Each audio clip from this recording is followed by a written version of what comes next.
Hi everyone, this is Miss Florence from the Tenafly Public Library. This week we are exploring the YA fantasy genre. What makes this genre unique and what can it offer teens? The YA fantasy genre is by far the most popular genre amongst teens. Young adults seem to naturally gravitate towards the maker description style of fantasy and its creatures, places, and magic.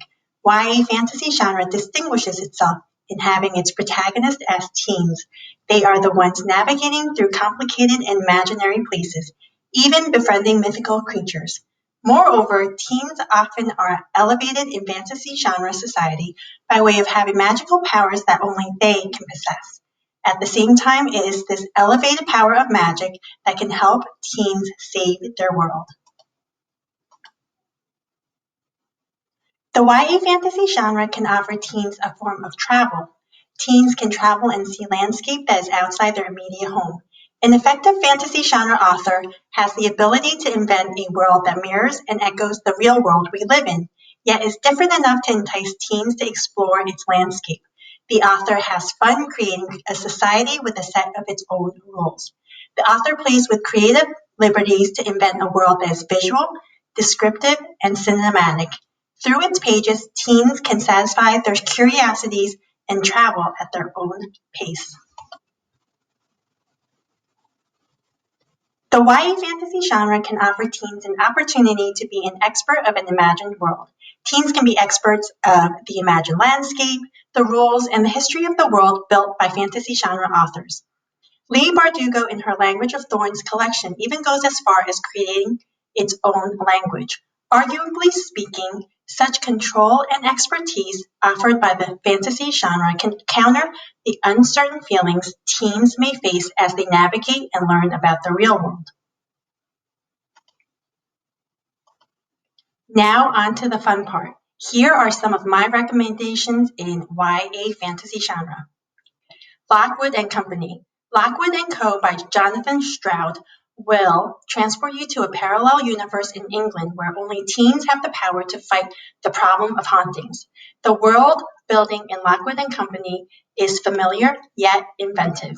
The first book has its own glossary to categorize the different levels of ghosts and hauntings, as well as the different agencies born to combat the problem.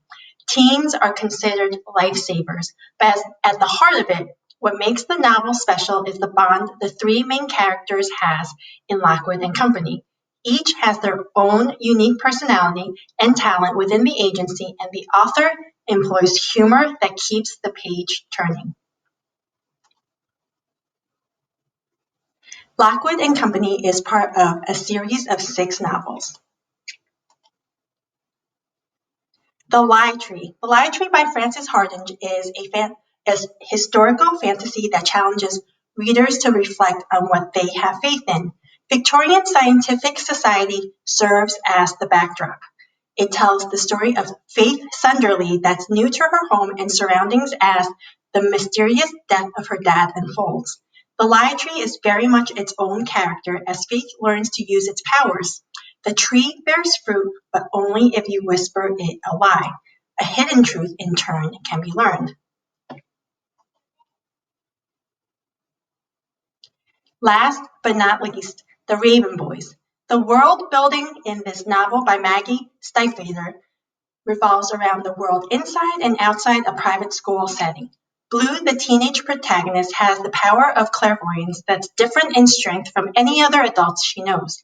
The Raven Boys offer themes of family, friendship, jealousy, and free will as the legend of Glendower sends Blue and her group of friends on an epic search. The Raven Boys is part of a series of 4 novels called The Raven Cycle.